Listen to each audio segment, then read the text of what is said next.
ये क्वेश्चन था हमारे पास Z1 बराबर 3 माइनस 2 आयोटा, Z2 बराबर 2 माइनस 3 आयोटा। ठीक है, तो हमें क्या करना है, इनको a प्लस आयोटा b की फॉर्म में सॉल्व करना है। हम पहले भी जो क्वेश्चन नंबर 8 हमने किया था, क्वेश्चन नंबर 8 में सेम हमने किया था कि उसका रियल एंड इमेजनरी पार्ट तक लेकर आना था। ज़रा ज़्यादा मुश्किल क्वेश्चन थे, स्क्वायर वगैरह, नेगेटिव -2 वगैरह की पावर थी, वो हम सॉल्व कर चुके हैं। और फाइनली हमें क्या लाना पड़ता है, standard a plus iota b की फॉर्म ही लानी होती है और फिर उसमें से रियल और इमेजनरी पार्ट हम एक्सट्रैक्ट करते थे।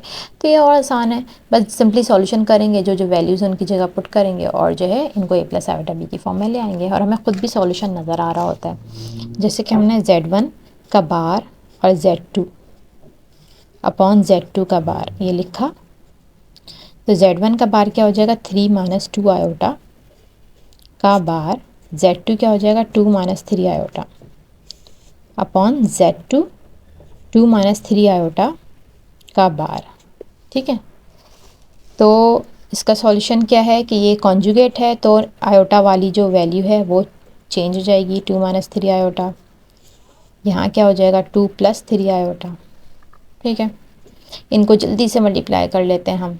ठीक है, तो मल्टीप्लाई करके क्या आएगा, -9 iota plus 4 iota plus -6 iota square upon 2 plus 3 iota. ठीक है, अच्छा कॉन्जुगेट से भी मल्टीप्लाई डिवाइड करना है नीचे वाले के, हम कॉन्जुगेट लिखना शुरू कर देते हैं। ठीक है, 2 माइनस 3 आयोटा, तो ये क्या बना, ये माइनस का आयोटा स्क्वायर, ये आयोटा स्क्वायर, ये माइनस होते प्लस हो जाएगा, 6 प्लस 6 क्या हो गया 12, और ये क्या आ गया माइनस का 5 आयोटा। अस्सलाम वालेकुम। एक्सरसाइज 1.2 के दो क्वेश्चन रह गए थे, क्वेश्चन नंबर 8 और क्वेश्चन नंबर 7। क्वेश्चन नंबर 8 में क्या है, find the real and imaginary part of each of the following by using any method. तो रियल एंड इमेजनरी पार्ट में पता है हमेशा जो है इनका a plus iota b, a जो है वो रियल पार्ट है और b जो है वो इमेजनरी पार्ट है। तो इनमें अब क्या हुआ है, पावर आई हुई है। तो असल इसकी जो टाइप्स होती हैं वो किस तरीके से होती है, एक टाइप 1 होता है x प्लस आयोटा y की पावर n, तो यानी कि इसमें x और y सिंगल सिंगल है, तो उनमें जो है n की डिफरेंट वैल्यूज़ लेके सॉल्यूशन हुआ है। और टाइप 2 जो है जिसमें x1 y1 x2 y2 यानी x की दो वैल्यूज़ हैं, y की दो वैल्यूज़ हैं और उनको भी n की चारों टाइप की वैल्यूज़ होंगी, तो उसके साथ सॉल्व किया गया है। ठीक है, यानी कि मैक्सिमम आपको इन्हीं कैटेगरीज़, ये जो कैटेगरीज़ आपको गिवन है, इसके अलावा किसी और कैटेगरी में ये वाले क्वेश्चन नहीं आएंगे। तो अच्छा, इसमें हमें बोला क्या गया है, solve by using any method, कोई मेथड यूज़ करके आप इसको सॉल्व कर सकते हो। तो जब बाय यूजिंग एनी मेथड है तो हमें कोई टेंशन नहीं है, नहीं हमने टाइप तो समझ लिया, हमें एक ऐसी हमने देख लिया, तो हमें ये टाइप समझ में आएगी, टाइप 1 है। टाइप 1 क्या है कि एक सिंगल x होना चाहिए, सिंगल y होना चाहिए। ठीक है, एक मैं आपको टाइप 1 का क्वेश्चन करवा दूंगी, एक मैं आपको टाइप 2 का, दोनों का जो है 2 वाला या -2 वाला करवाऊंगी, ताकि वो आपको जो है जो सबसे ज़्यादा जो मुश्किल है उसको करवा दूंगी, ताकि आपको जो है बाकी सारे क्वेश्चन करना यकीनन आसान ही होगा। ठीक है, तो सॉल्यूशन करेंगे। देखो √3 माइनस आयोटा -2, हमें क्या करना चाहिए, अगर पावर माइनस में है, ठीक है, तो हम इसको ले जाएंगे नीचे, क्योंकि इसमें भी कुछ करने को मौका है ही नहीं, तो सिर्फ और सिर्फ क्या कर सकते हैं, इसको हम नीचे ले जाते हैं, क्या बन जाएगा 1/√3 माइनस आयोटा का स्क्वायर। कॉम्प्लेक्स इन्वॉल्विंग टर्म नहीं चाहिए होती है, कॉम्प्लेक्स नंबर, तो हम क्या करते हैं उसको रैशनलाइज करते हैं। रैशनलाइज करने का मतलब क्या होता है कि जो भी उसका कॉन्जुगेट है उससे मल्टीप्लाई डिवाइड करते हैं। यहाँ पे वैल्यू ये है, इसको हम जो है सॉल्व कर रहे हैं, तो ये हो गया 1 - √3 आयोटा है अगर, तो कॉन्जुगेट का मल्टीप्लाई का मतलब हमें पता है कि आयोटा कॉम्प्लेक्स नंबर वाली जो वैल्यू होती है वो चेंज होती है हमेशा। ठीक है, तो यहाँ क्या आ जाएगा 1/2 1 + √3 आयोटा अपॉन 1 - 3 आयोटा स्क्वायर, हो जाएगा 1/2 1 + √3 आयोटा अपॉन 1 + 3, और इसकी वैल्यू क्या हो जाएगी, यहीं पर लिख लेते हैं हम 1/2 1 + √3 आयोटा अपॉन 4, और √3 माइनस आयोटा का स्क्वायर बराबर हो जाएगा, नीचे मल्टीप्लाई हो रहा है 8 हो जाएगा। ठीक है, नीचे 8 हो गया और ऊपर जो है ना एलसीएम ब्रेक कर लेते हैं, तो हो जाएगा 1/8 + √3 आयोटा अपॉन 8, सॉरी 1/2 दोनों के नीचे है और 4 भी दोनों के नीचे है, तो दोनों के नीचे 8 आ जाएगा। ये यहाँ पर आ गया। अब हमने क्या बताना है, रियल पार्ट क्या हो गया 1/8 और इमेजिनरी पार्ट क्या हो गया √3/8। तो हम real part is 1/8 and imaginary part is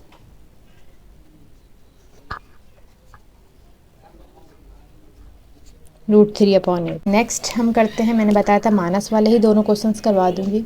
तो माइनस वाला हमारे पास ये दोनों लास्ट के 6th और 7th पार्ट जो हैं, जो इसके क्वेश्चंस हैं, find the real and imaginary part of each of the following by using any method. तो इसके अंदर जो है 7 तक में ये 6 और 7 दोनों जो है ये वाले टाइप 2 है, टाइप 2 के दोनों माइनस वाले गिवन है। तो हम जो है इनमें से कोई भी एक उठा लेते हैं, पार्ट 6 उठा लेते हैं। इनका सॉल्यूशन कैसे कर सकते हैं, देखो ये माइनस का 2 है ना, तो समझो अगर हम यूँ सोचें कि भाई ये इसके ऊपर अलग अलग पावर है, इसके ऊपर अलग पावर है 5 आयोटा -4, इसके ऊपर -2 है, इसके ऊपर -2 अलग अलग है। तो अगर हम इसको नीचे लेके जाएं तो ये प्लस का हो जाएगा, इसको ऊपर लेके जाएं तो ये प्लस का हो जाएगा। हमें पता है ना कि डिनोमिनेटर से न्यूमरेटर में, न्यूमरेटर से डिनोमिनेटर में उसी जगह पे, उसी इक्वल के उसी साइड पे अगर करते हैं तो वो साइन चेंज कर देता है, ठीक है। तो 5 आयोटा -4 की पावर हो गई 2 और 3 + 4 आयोटा की पावर हो गई 2, ठीक है। तो इनको अब जो हम सॉल्व करेंगे, यानी कि हमारा जो क्वेश्चन चल रहा है 3 + 4 आयोटा की पावर -2 अपॉन 5 आयोटा -4 की पावर -2, ये अब यहाँ पे सॉल्व होता चला जाएगा। इसको एक्सपेंड करेंगे हम फॉर्मूले पे, तो 5 यानी 25 iota square -2 5 × 10 4 × 40 iota plus 16 upon ये क्या हो जाएगा 9 + 2 3 × 6 4 × 24 आयोटा प्लस 16 आयोटा स्क्वायर। यहाँ क्या होगा, माइनस का 25 माइनस का 40 आयोटा प्लस का 16 अपॉन 9 + 24 आयोटा माइनस का 16। यहाँ क्या होगा 16 - 25, यानी कि कितना बन जाएगा ये माइनस का 9, बिकॉज ये बड़े के साथ है, माइनस का 9 माइनस का 40 आयोटा। और नीचे क्या हो जाएगा 9 - 16, यानी 9 + 7 होता है 16, तो 24 आयोटा -7।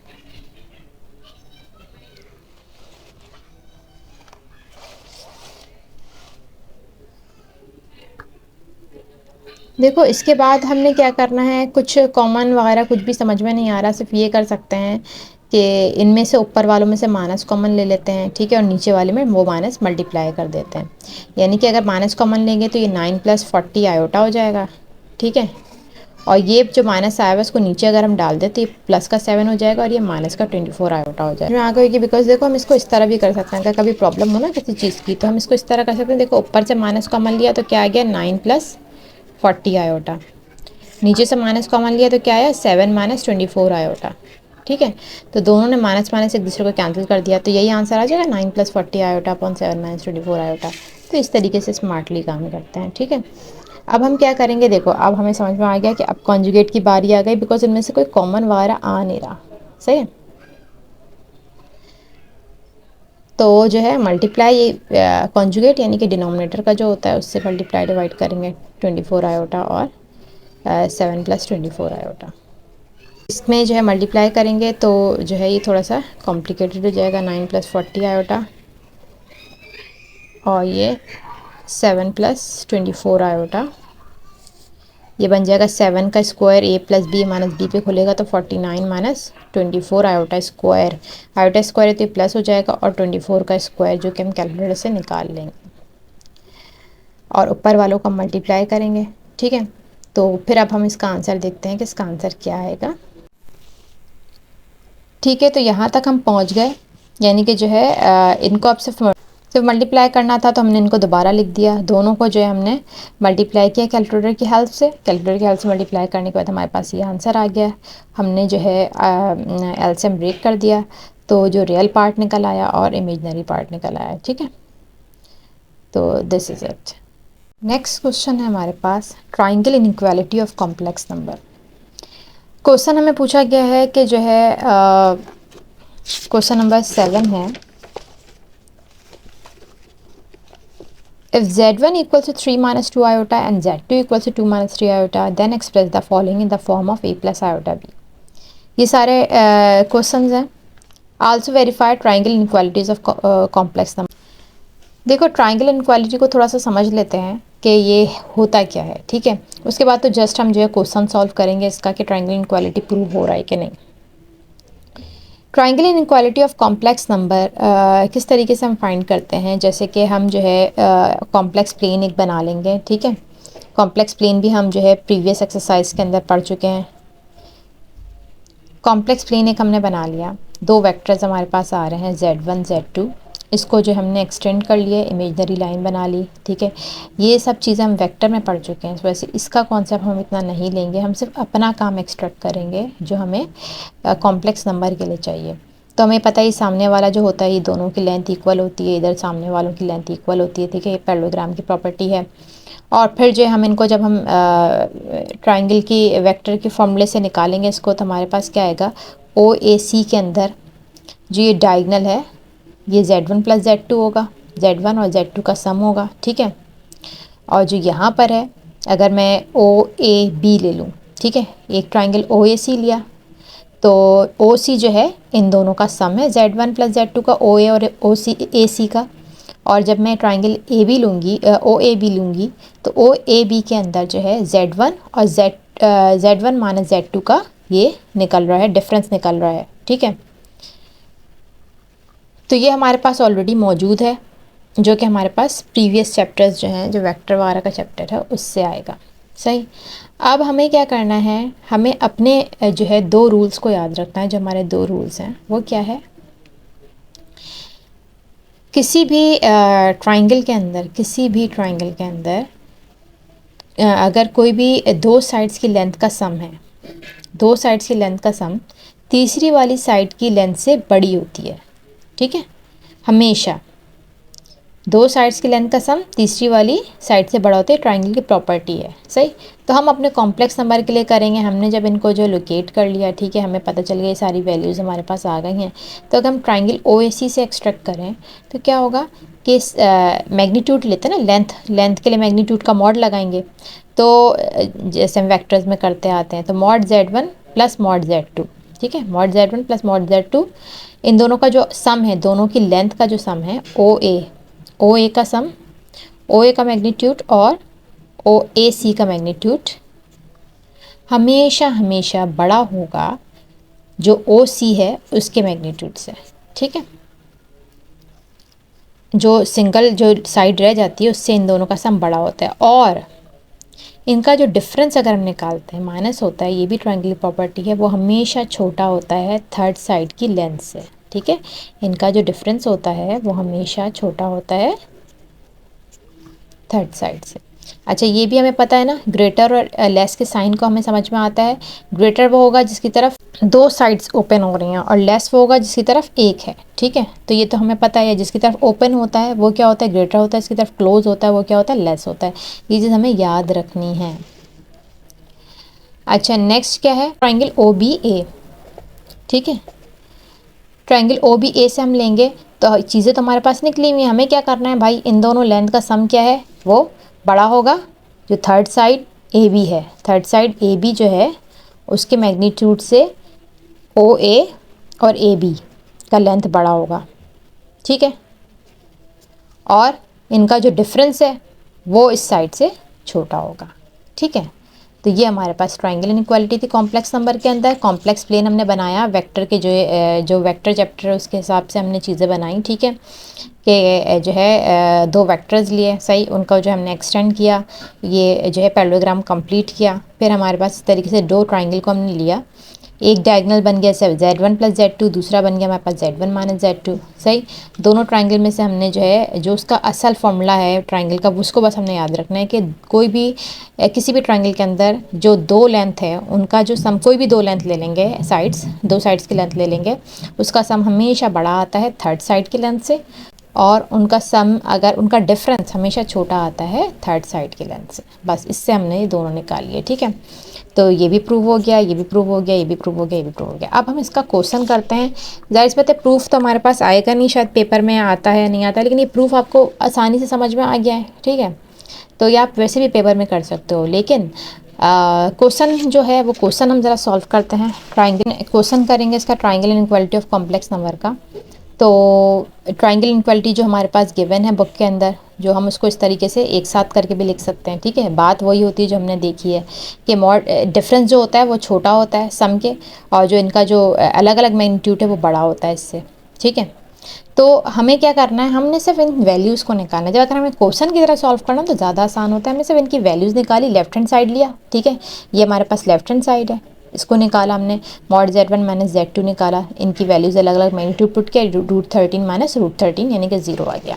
फिर हमने क्या किया, Z1 प्लस Z2 का मॉड निकाला, यानी कि दोनों को पहले अंदर सम करेंगे, फिर इनका मैग्नीट्यूड निकालेंगे जो √50 निकला। उसके बाद हमने क्या किया, यानी ये मिडल साइड आ गई, ठीक है। 5√2 कह लो या √50, 5√2 कह लो, ठीक है। इसमें क्या हुआ, √25 प्लस √25 क्या है, √50 आया, ठीक है। √50 जब हमारे पास आया तो जो है हम ये देखेंगे कि क्या होता है, 5 × 5 × 2 होता है, ठीक है। तो जो पेयर बन रहा है 5 वो बाहर आ जाएगा और अनपेयर वैल्यू अंदर रह जाएगी, ठीक है। तो मैग्नीट्यूड Z1 प्लस Z2 का भी हमने निकाल लिया। अच्छा, प्लस वाला करना और आसान है, क्योंकि देखो माइनस वाला हम कर चुके ना, माइनस वाला बस यहाँ पे प्लस ही तो लगाना है, यहाँ प्लस के प्लस लगाना है बस। तो √13 प्लस √13 हमारे पास आ जाएगा, हम क्या करेंगे 2√13 लिख लेंगे। अब क्या करो, इसी इक्वेशन को दोबारा लिखो, ठीक है। इसी इक्वेशन को मैंने दोबारा लिखा है, जो जो हमारे पास वैल्यूज़ आई, इसकी वैल्यू 0 आई है, बीच वाली की वैल्यू 5√2 आई है, इसकी वैल्यू हमारे पास 2√13 आई है। अब इनको तुम कैलकुलेटर से भी निकाल लो तो भी ये वेरीफाइड हो रहा है। डेसिमल में इन्हें निकाल लो, डेसिमल वैल्यू निकाल लो, सबसे आसान तरीका है कि 0 जो है छोटा है, ठीक है, इससे, और ये छोटा है इससे, ठीक है। तो ये हमारे पास ट्राइंगल इनइक्वालिटी प्रूव भी हो गई और हमने इसका जो है थ्योरम भी समझ लिया। नीचे वाला 2 + 3 आयोटा अपनी जगह पर है, और जो कॉन्जुगेट हमने लिखे हैं अब ये मल्टीप्लाई होने के लिए तैयार हैं। तो आगे क्या हो जाएगा, मल्टीप्लाई होगा 24 माइनस 12 3 ज़ा 36 आयोटा, -5 आयोटा सब मल्टीप्लाई करना है तो माइनस का 10 आयोटा प्लस का 15 आयोटा स्क्वायर। इनको मल्टीप्लाई किया तो क्या हो गया, 4 माइनस 3 आयोटा स्क्वायर, ठीक है, यानी ये होल स्क्वायर है। तो ये क्या हो जाएगा, माइनस आयोटा स्क्वायर है, -24 माइनस 15 कितना बनेगा, 9 आ जाएगा यहाँ पर, और यहाँ क्या बनेगा, माइनस का 46 आयोटा बनेगा, ठीक है। और इसको देखो ज़रा, ये माइनस आयोटा स्क्वायर आएगा, ये 9 आएगा, ठीक है। आयोटा स्क्वायर प्लस कर देता है तो 4 + 9 13 आ जाएगा, सही। और जो है इसको एलसीएम को ब्रेक करते हैं तो ये क्या बन जाएगा, माइनस का 46 iota upon 13। This is the standard A + iota B form.